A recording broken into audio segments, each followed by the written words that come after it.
Ladies and gentlemen, and welcome back into another edition of Key Time Sports. It's Key Time coming back to talk about Game 5 between the New York Knicks and the Boston Celtics, and Game 5 versus the Golden State Warriors and Minnesota Timberwolves. Now, the New York Knicks and Boston Celtics came out like I knew they would, defend home court.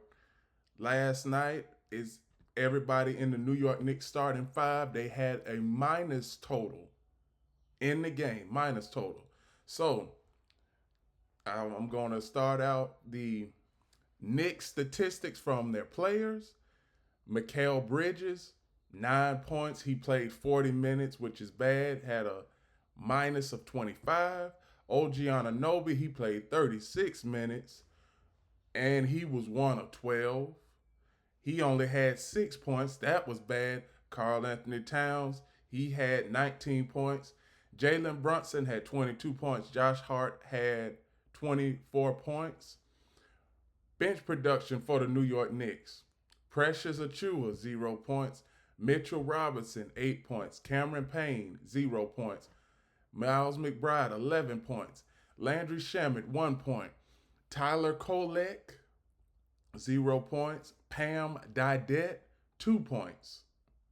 Now, one thing I can say is that the New York Knicks, their ultimate kryptonite is they don't have enough depth, enough bench depth.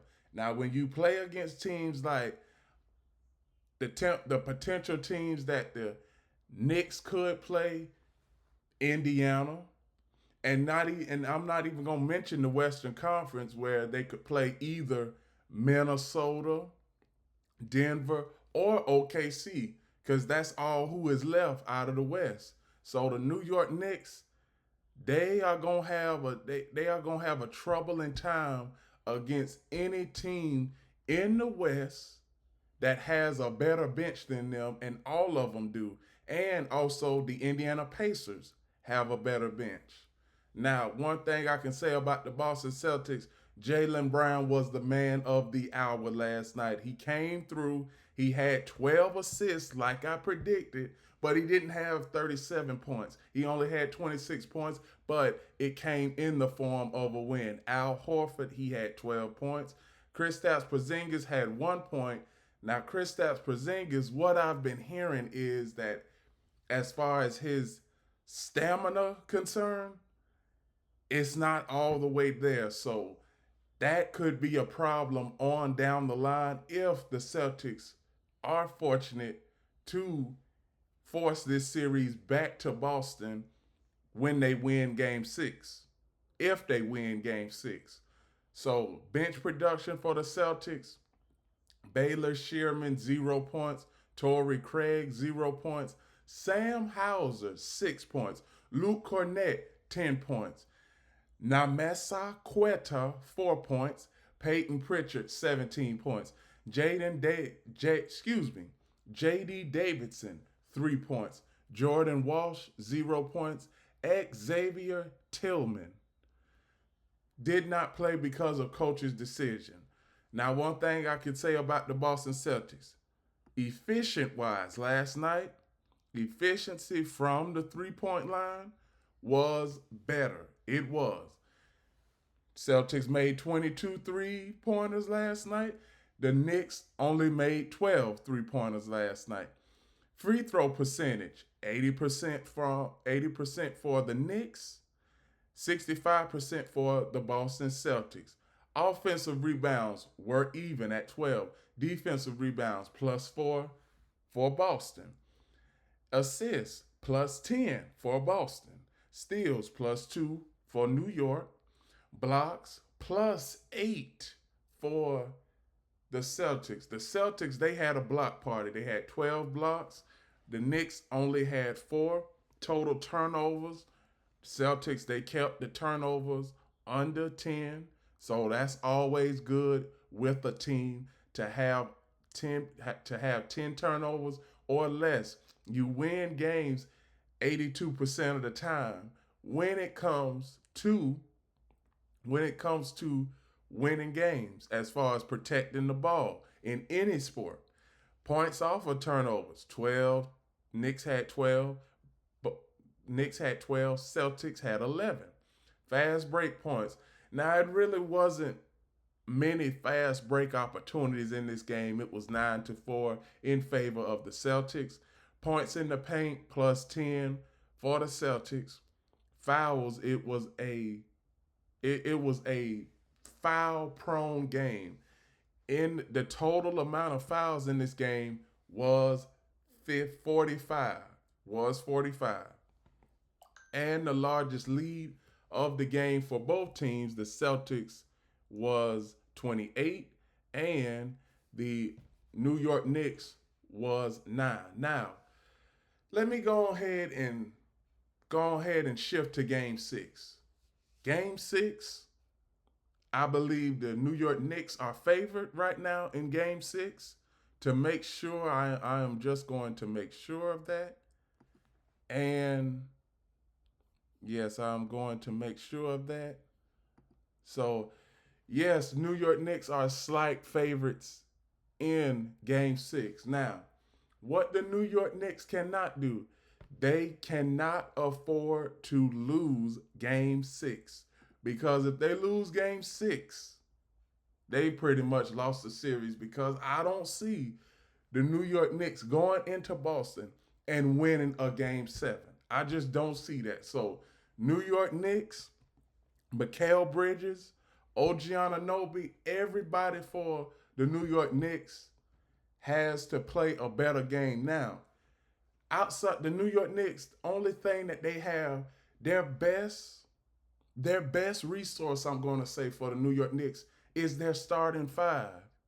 Because outside of that, they don't have anybody else that could be a consistent scorer that can find their own shot like Jalen Brunson can and like Karl Anthony Towns can. That's why I say the New York Knicks, they have certain deficiencies as they go deeper and deeper into the playoffs. Those deficiencies are going to show. And they might not, I believe that they are going to show in the next series if they are fortunate to win this series over the Celtics. Because the Indiana Pacers, like I've been saying, over the last 3 years, the Indiana Pacers, they have been a force to be reckoned with. The past 2 years, this year and last year, they have made it to the Eastern Conference Finals.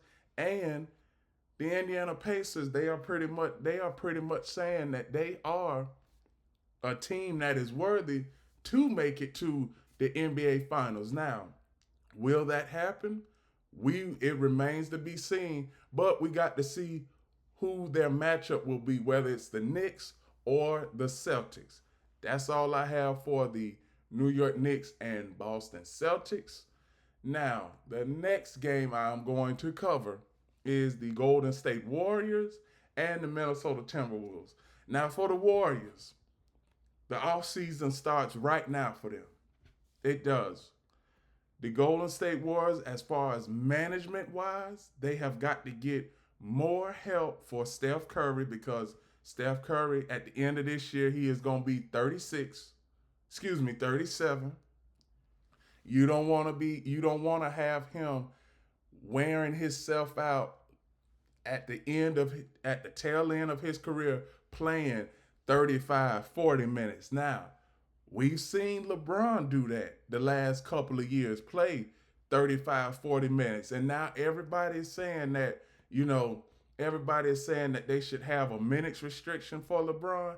But LeBron, everybody has always said that LeBron should be on a minutes restriction, but it's never happened. Now, it would be absurd to put Steph Curry on a minutes restriction. Just get more guys, more scorers that are able to help him. Now, Jimmy Butler. Jimmy Butler had 17 last night. Draymond Green had 10 last night. Trace Jackson Davis had 2 last night. Buddy Hield had 8 last night. Brandon Skimpsky had 28 last night. But one thing with the Warriors, They need more scores. Now Jonathan Kuminga coming off the bench, he was carrying the bench last night. Jonathan Kuminga had 26 points. Kevon Looney had 0. Guy Santos had 2. Quentin Post had 3. Gary Payton II had 0. Moses Moody had 12. Pat Spencer had 2. Now, for the Golden State Warriors, for them to be a for them to still be in the thick of things going into next season, they are going to have to either draft a scorer that can help out Steph Curry and take the load off of him, meaning somebody consistently go and find their own shot, because Jimmy Butler, now it seems like he's hit and miss. That's what it seems like to me. It seems like that Jimmy Butler is hit or miss. And if you are the Golden State Warriors, you already know that you're behind the 8 ball going into next season when you are playing against teams like Houston, Houston, Denver, OKC, the Clippers, the Lakers. You are behind the 8 ball already, because all of those teams that I just mentioned, they are going to have better starting 5 lineups, and they are going to have better bench production. Now, let me shift on over to the Minnesota Timberwolves. The Minnesota Timberwolves, I could easily see them making it to the NBA Finals. I said this last year, but we all know the Dallas Mavericks upended them last year. Now, it's a 3-team race in the Western Conference. There's Minnesota, there is Denver, and then there is OKC, which is the top-notch team in the West, but all of the NBA as far as record-wise. Now, one thing tonight, Game 6, OKC could possibly win Game 6 tonight and finish the series, and we will know that it would be OKC and the Minnesota Timberwolves. Now, as far as the season series, while I'm at it, the season series between the Thunder and the Timberwolves, Minnesota, they swept OKC in the season series. And Minnesota versus the Denver Nuggets, they split the season series. So all 3 of these teams match up well against each other. Now, one thing, no matter what, I believe that if OKC plays Minnesota, I believe OKC will win the series in 7 games and go to the NBA Finals. And if somehow Denver is able to win a Game 7 on the Thunder's home floor, I have the Minnesota Timberwolves winning the series over the Denver Nuggets, because last year the Denver Nuggets knocked out the Minnesota Timberwolves. The Minnesota Timberwolves knocked out the Denver Nuggets last year in a Game 7 on the Nuggets home floor. So everything is going back to last year when I talk about these teams.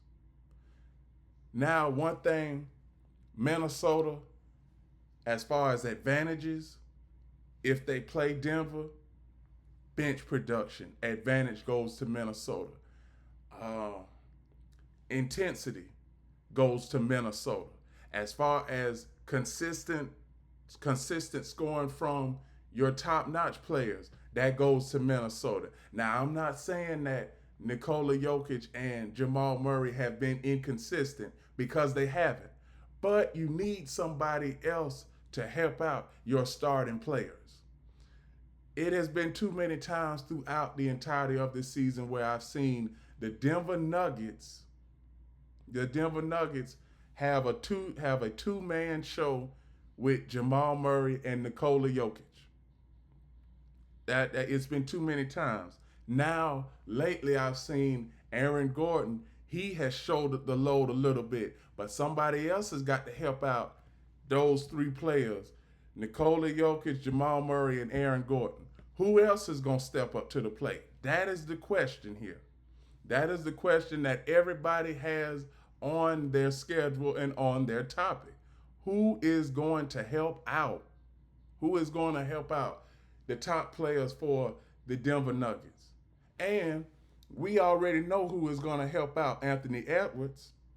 You have Nas Reed for the Timberwolves, Rudy Gobert, Dante DiVincenzo, Jaden McDaniels. You have potentially four players that at any moment could score 10 to 15 points and win a game for the Minnesota Timberwolves.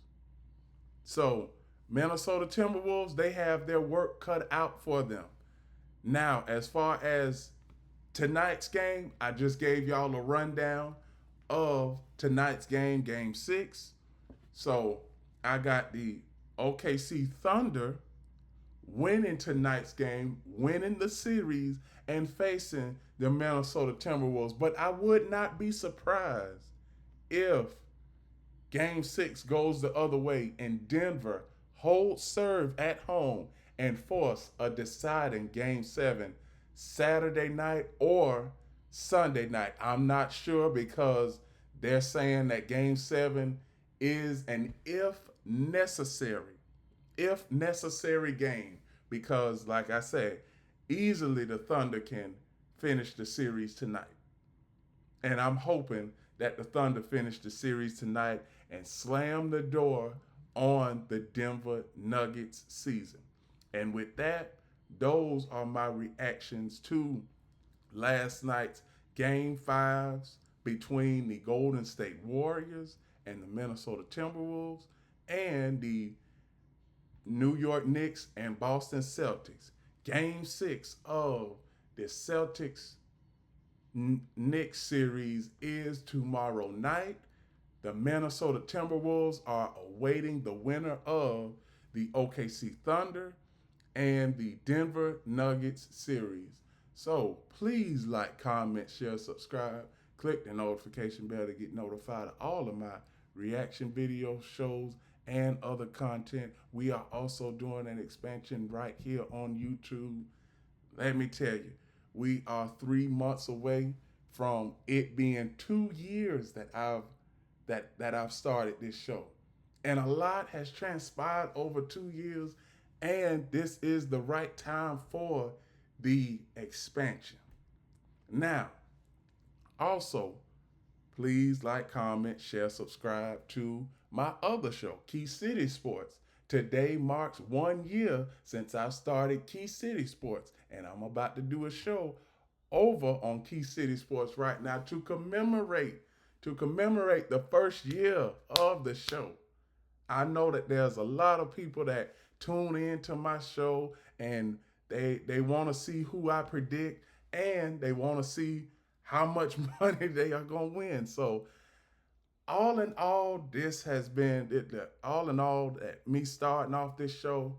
It was basically, well, me starting off both shows. It was basically just talking about sports commentary. But I've noticed over the past year, as far as for Key City Sports, in the past almost 2 years on Key Time Sports, it has became a show where it's been full of laughter, jokes, well, and also giving you analysis and also play terminology when it comes to either basketball or football. So what I can say is thank you to everybody who has watched the show every day. And remember, everybody, one last thing. The key is always on time.